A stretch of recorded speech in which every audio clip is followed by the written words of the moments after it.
Okay, vi skal til at snakke lidt mere om historier. Og en historie, ja, vi kan jo tale om, at der er en handling, og handlingen, det er alt det, der sker. Men så kan vi også tale om, at der er en fortælling. Og fortællingen, det er det redskab, forfatteren har til at præsentere os for handlingen. Altså en forfatter til en tekst kan præsentere den her tekst til os på forskellige måder. Og det er ikke tilfældigt, hvad det er for en måde, den bliver fortalt på en historie. Der er rigtig mange forskellige. Altså forfatteren kunne for eksempel starte med og bygge historien op omkring en berettermodel, og det kender vi, det har vi snart om før, hvad en berettermodel det er. Men en historie kunne også begynde midt inde i en handling. Det kalder vi en medias res, eller den kunne begynde med slutningen, som vi så arbejder med efterfølgende. Altså hvor vi hører slutningen først. Og alt det her, det er ting, der er med til at give os en oplevelse af teksten. Altså det kan have noget at gøre med, at der er nogle tomme pladser i teksten, som vi skal få fyldt ud efterhånden, som vi læser. Altså en gang imellem skal vi ikke have det hele præsenteret i en rækkefølge. Altså det kan være godt for historien, at vi bliver overrasket sådan i løbet af fortællingen. Der er nogle ting, der er skjult for os og sådan nogle ting. Og alt det her, det har noget at gøre med, hvordan fortællingen er bygget op. Og det vi skal kigge på nu her, det er nogle forskellige måder, man kan bygge sådan en fortælling op, eller nogle forskellige sådan virkemidler, der kan være i fortællingen. Og et af dem, det kalder vi for forudgreb.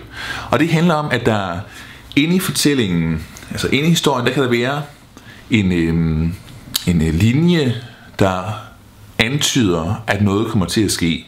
For eksempel så kan det være, at to personer står i skænden, så den ene siger så efterfølgende, da den anden person er gået, det kommer han til at fortryde. Og der får vi fornemmelsen af, okay, nu kommer der til at ske noget senere i den her tekst. Det kunne også være, at der var et voldsomt tordenvejr. Jeg husker, vi læste den her historie, Himmelherren, hvor der optræder sådan en voldsomt tordenvejr her. Sådan et tordenvejr i en historie kan også med til at antyde, at der kommer til at ske noget senere hen.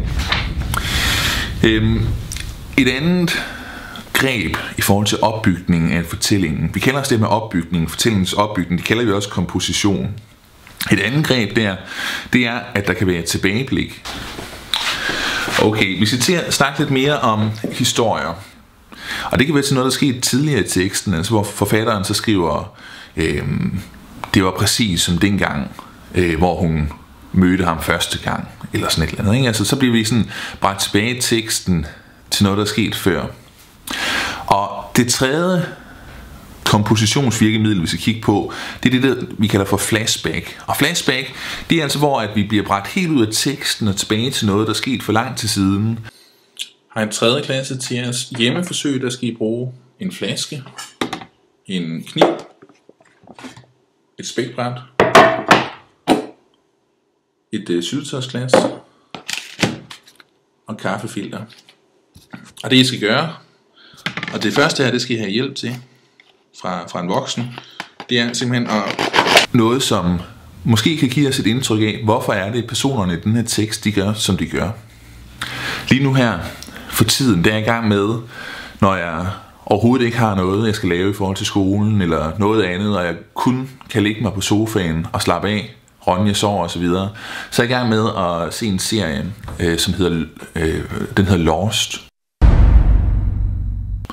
Og det handler om nogle folk, den begynder med en masse folk, der lige er styrtet ned på en øde ø.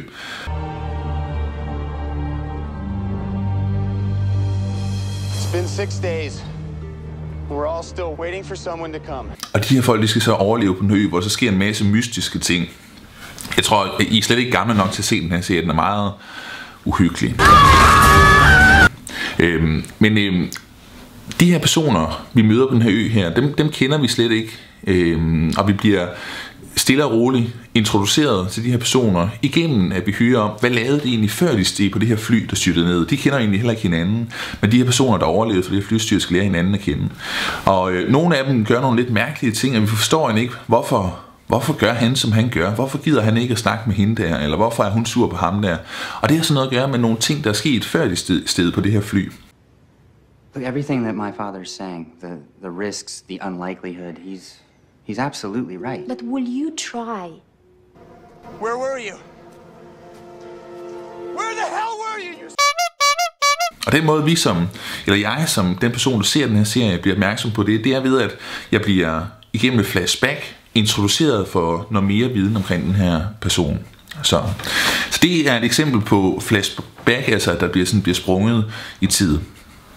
Noget andet vi så også kigger på, det ligger lidt op af de her ting, vi har snakket om i de her grammatikdele, vi har haft nu, hvor vi kigger lidt på sådan sprog og tekst, hvordan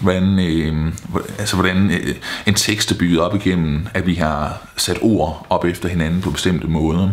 Og det vi skal kigge på, det handler om sådan den røde tråd i en tekst, altså hvordan vi bliver god til at være opmærksom på, hvordan er det den røde tråd, altså hvordan hænger teksten sammen.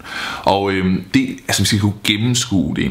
For eksempel, at vi i en tekst bliver introduceret for en, der hedder Paul, men der står ikke altid Paul i teksten. En gang så står der også bare han. En gang så står der også manden, eller politibetjenten, fordi Paul er politibetjent. Og der har vi så faktisk allerede sådan 4 forskellige måder, Paul bliver præsenteret for i den her tekst. Og det skal vi sådan kunne høre. Nu har jeg lige taget et eksempel på, hvad det er, det her med en røde tråd, det handler om. Nu kan jeg lige prøve at læse op her. Min bror er i dårligt humør. Han ligger på knæ på mit badeværelse og renser afløbet i brusekabinen med en lang metalgenstand. Det har været stoppet nogle dage, og hverken surbånd eller afløbsrens har hjulpet. Okay, og den her tekst her, altså min bror er i dårligt humør. Han ligger på knæ på mit badeværelse. Og der han refererer jo tilbage til min bror. Det handler om, at vi... Det her med en røde tråd, det skal vi kunne gennemskue, men det bliver endnu sværere her, fordi så står der, han ligger på knæ på mit badeværelse og renser afløbet i brusekabinen med en lang metalgenstand. Det har været stoppet nogle dage. Hvad har været stoppet? Det er selvfølgelig afløbet. Og det kan være, når man sidder og læser en tekst, kan man godt en gang imellem blive lidt forvirret over, hvad er det, der foregår. Og der handler det altså om, at vi skal være gode til at kunne følge den her røde tråd, at det viser tilbage til afløbet. Så forudgreb, tilbageblik, flashback, den røde tråd, det er nogle af de overskrifter, vi skal arbejde med her i den kommende tid, hvor vi skal læse nogle forskellige tekster her i vores Fandango-bog. Og vi ligger ud med, at I til tirsdag læser denne første af Ida Jessen, som vi så arbejder med efterfølgende.